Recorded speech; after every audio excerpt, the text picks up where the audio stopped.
So I think they're just trying to make sure that everybody who is eligible to ride for UCI points is in fact in the race, and no one who is outside of that gets an opportunity here. So here we go. A rolling start for this 45 lapper to bring the curtains down on tonight's action, day 2 of the Easter Grand Prix out here at Skinner Park in San Fernando, blazing the track. And boy, have they blazed the track here at Skinner Park. We've seen some outstanding rides throughout, and we anticipate more of the same. Edwin Sunderland has more than played his part in this race, in this event, I should say, over the last 2 days, and we anticipate that he'll be fresh and raring to go tomorrow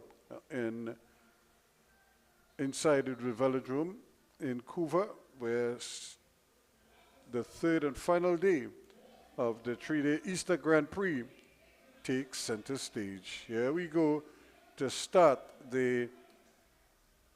officially the Earth and Racing.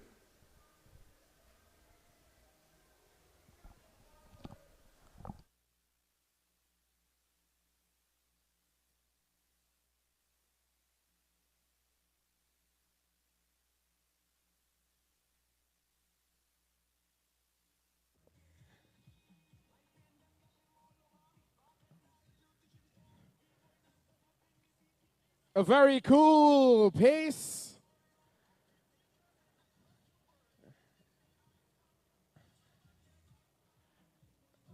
But I suspect these 45 laps will end very quickly.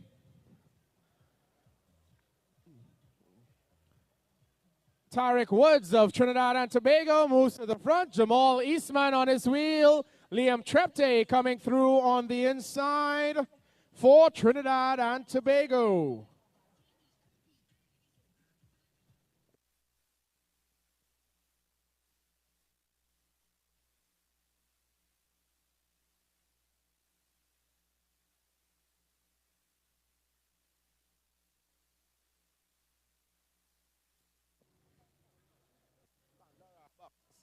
Adam Francis of the Braves is out front with Liam Trepte. Maurice Burnett as well is in there.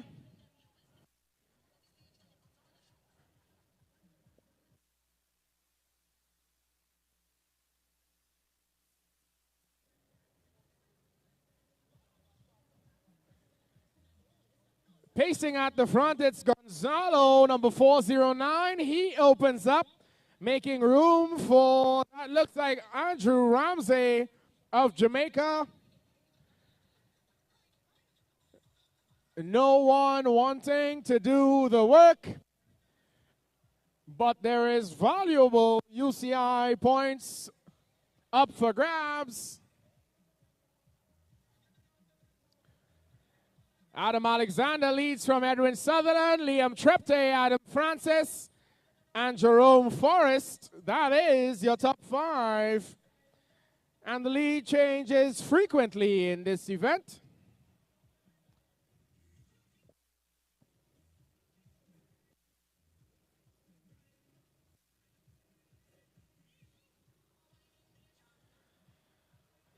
Going right down indeed.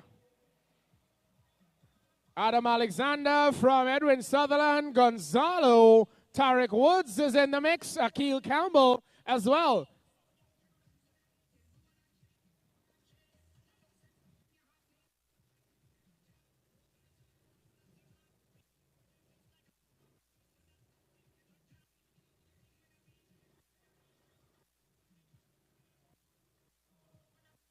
Coming to see 38 laps to go. Edwin Sutherland looks over at Tarek Woods. Gonzalo is there as well. Jerome Forrest of Jamaica is there as well. Akil Campbell followed by Stephen Alexander.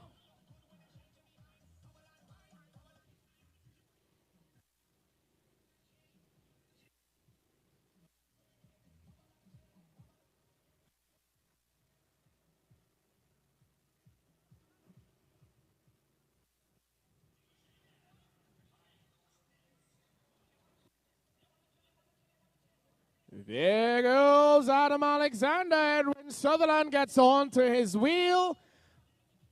I believe that is Jerome Forrest looking to get up there as well. Gonzalo launches from the peloton.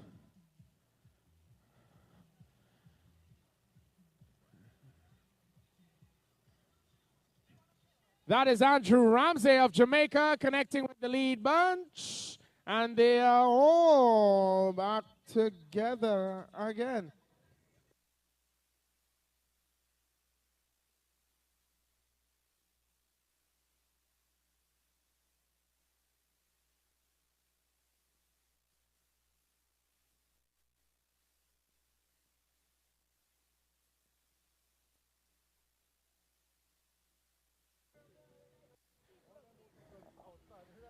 Calling Cairo Williams, Kyle Hospitalis. So, of course, as they continue to just kind of move down these laps here at the Skinner Park, the new track here at Skinner Park in San Fernando, we have some mini attacks, nothing major just yet, just some small attacks, just to keep everybody in their P's and Q's, I suppose. No one has decided yet to really make a big, bold move to try to maybe splinter the group somewhat. But there's still plenty of time for that.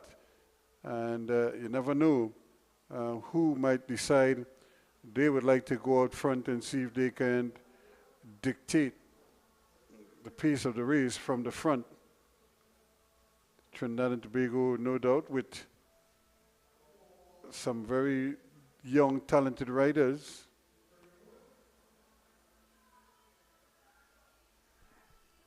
Who knows whether they'll be able to stick it out in the front. But you want to believe the riders are getting a little antsy at the moment. Somebody is probably going to try his luck, see if he can't get away undetected, which is almost impossible to do. Everybody's looking out for movement.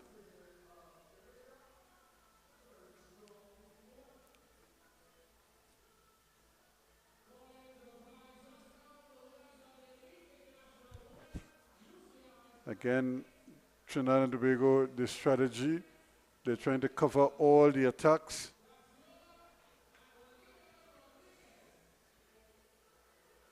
Trying to always stay right there in contention, and that's the beauty when you have 3 and 4 quality riders. You can basically wear them down.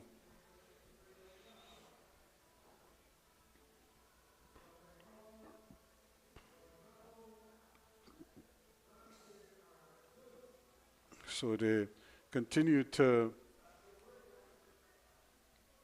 slug it out here on the track, lap by lap by lap. They keep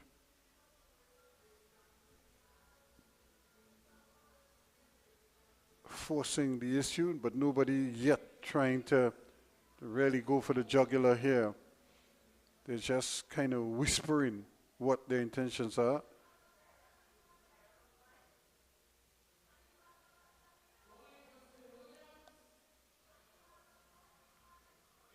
Again, no one is really trying their best here to see if they can't splinter the group even more. But it's this group of 5 riders that are out front. Actually, it's 4 of them out front. But Trinidad and Tobago with no help up there.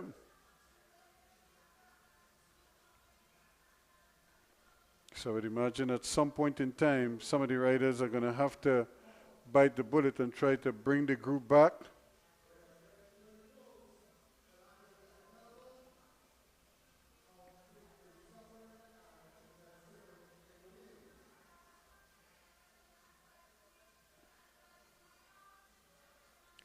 But still they're churning out turning over the miles, or the laps along the track.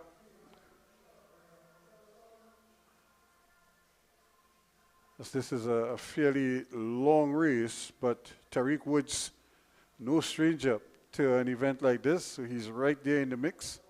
I'm sure he'd love to slow it down to allow his teammates to catch, but I just get the impression they might let them catch and then everybody will try to sprint together.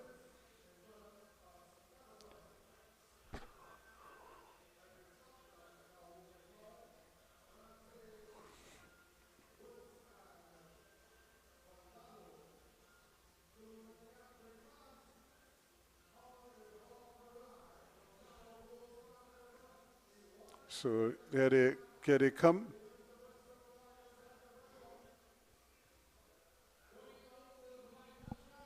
For the most outstanding juvenile female, Keirin Williams. Assisting with the prize distribution, Mr. Francis of First Citizens.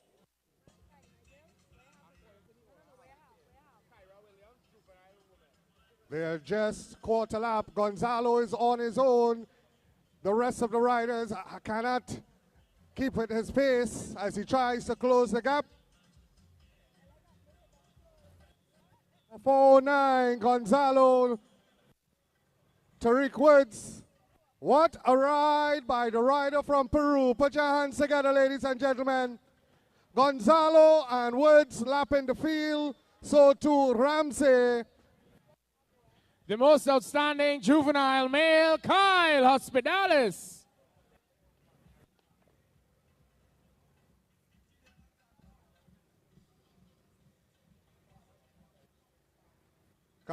Gonzalo looked to be strongest out of all 4 riders that have lapped the field. He only has to pay attention to Woods, but he does not just do that. Sorry about that, Ronald. Go ahead. He pays attention to everyone in the race. A very smart rider, Gonzalo of Peru. 21 laps to go. The most outstanding Dynamite male, Kafile Desamo.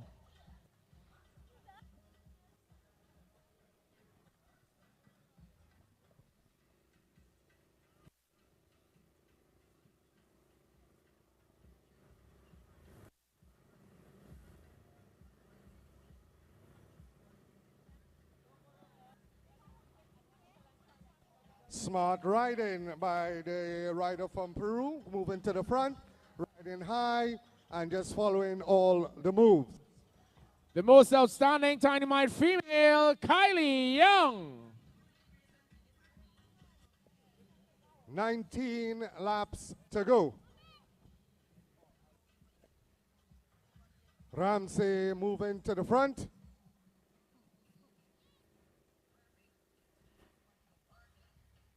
Stephen Alexander, a lot of tired legs out there. We had a very hard point race earlier this afternoon.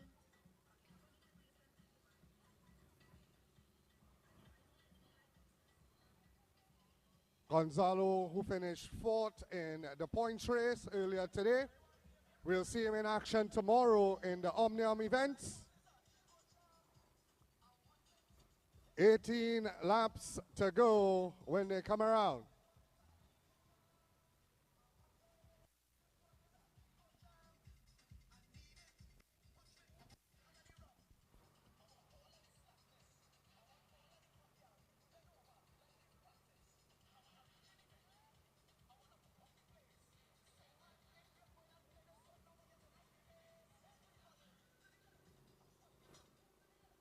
$17 laps to go.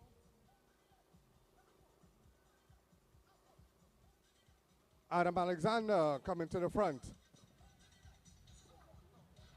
The most outstanding Elite 3, Marlon Scott.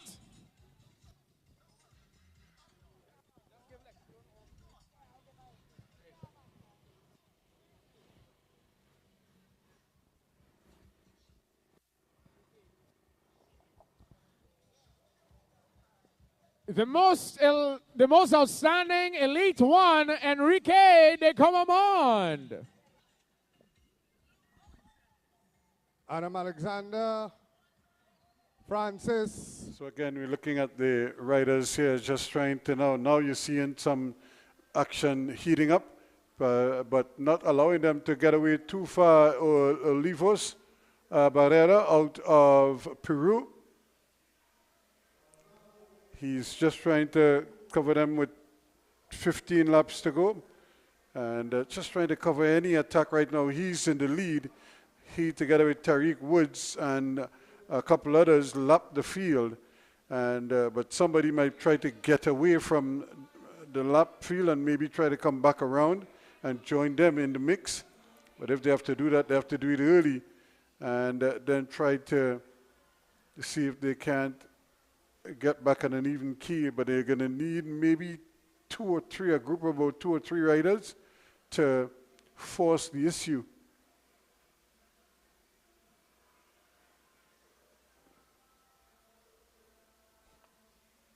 It's not going to be easy, but where there's a will, there's a way.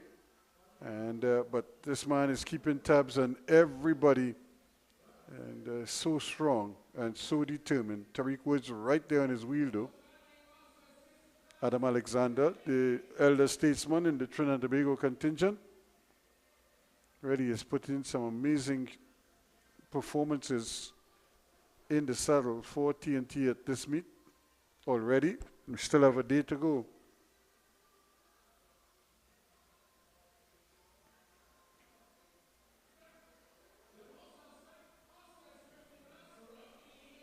So now they're still racing, going around the track here and taking turns at the front of the peloton.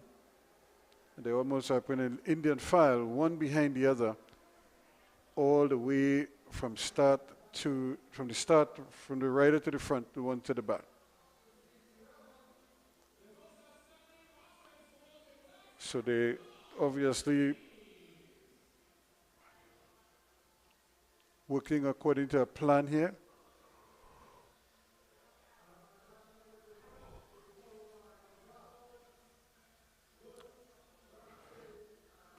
So again, the riders just doing a little bit of work and then just pulling up on the bank to allow somebody else to share the workload. Adam Alexander, though, going for a fairly long stretch here. He's slowing down the race to a large extent.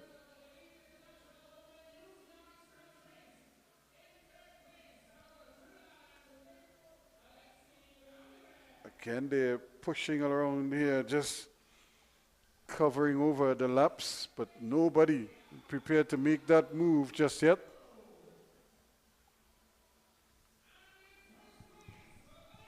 Team Scully now, Team Scully right out in front. They have 2 riders leading the race at the moment.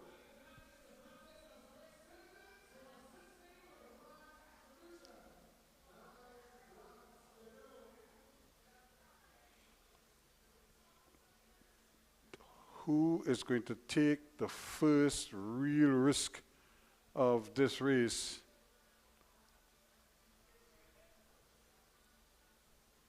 It's only time will tell as they come around again to complete another lap. But look who's covering all the attacks. He's right there, thereabouts. He's not letting anyone get away from him, because he knows what a Herculean effort it will be for him to go and come back. 7 more laps to go, so already they're within striking distance. So I think this might very well be a sprint for everybody's going to sprint in this particular race here now. That is no more a thing. Most of these riders in here can't qualify for UCI points, so they have to run everybody to the line. We have photo finish. But really and truly, we are only looking at the top 4 riders. Gonzalo,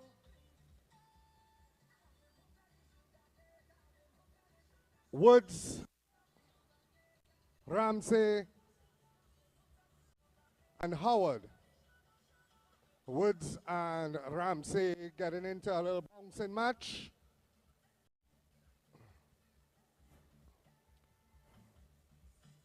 Five laps to go.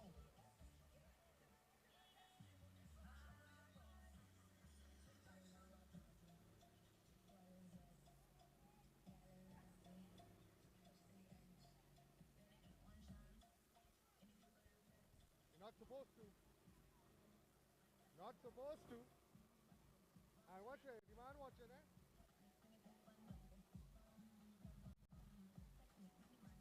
Four laps to go.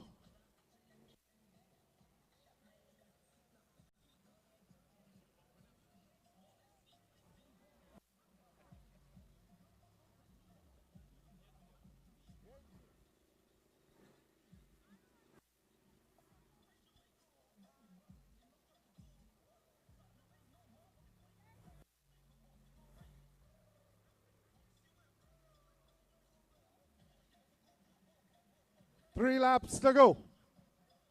Will it be Woods? Will it be Ramsey? Will it be Howard? Or will it be the rider from Peru, Gonzalo? 2 laps to go.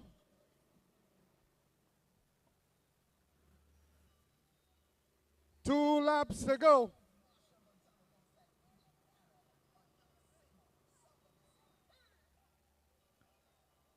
Would it be Barbados? Would it be Trinidad and Tobago? Would it be Peru or Jamaica? And that's the bell. That's the bell. Jamal Eastman leading them around. Gonzalo on the inside. Woods looking for room. Tariq Woods. Tariq Woods. Tariq Woods of Trinidad and Tobago. Ramsey.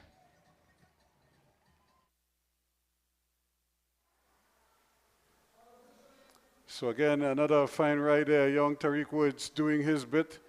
And to get involved, Jamal Eastman also in the frame. Others really doing their part there. Tariq Woods, though, remember he lapped the field. He was part of that bunch together with Gonzalo to lap the field and still had the legs in the end to come around and produce something special there across the line in second place. So congratulations to him and to all the other riders for another fine day of racing out here at Skinner Park in San Fernando. Of course, this is the end of the action at Skinner Park for this year's Easter Grand Prix. The action continues tomorrow at the Cycling Velodrome in Balmain Couva, and we hope you can join us for that. We'll be on the air again from about 5 o'clock in the afternoon, hoping that you could join us here on 360 TV. And we'll be more than happy to bring you the highlights there. The sprints will be part of the action tomorrow, and that is always very exciting indeed. The junior men, the elite women, and so they have their qualifiers, so to speak, first thing in the morning, and then in the evening, well, this is when things really start to heat up with the semi-final of the sprints. And so they'll have the flying 200s in the early morning period, and then they'll have the sprints later on. There's also the Omnium. That is another demanding race. The first, they have the elimination race, and then they have the points race, and that is just part of it. And they also have a Madison inside of there as well. So quite a lot to look forward to come tomorrow. We hope you'll be part of the action with us. So we'll be more than happy to bring you all of that action yet another time. So for tonight, I leave you at Skinner Park as day 2 of the Easter Grand Prix is in the books. And we encourage you to be with us here on 360 TV tomorrow when we bring you continued coverage of Blazing the Track, the Easter International Grand Prix put on by the Trinidad and Tobago Cycling Federation. I'm Ruskin Mark. See you tomorrow.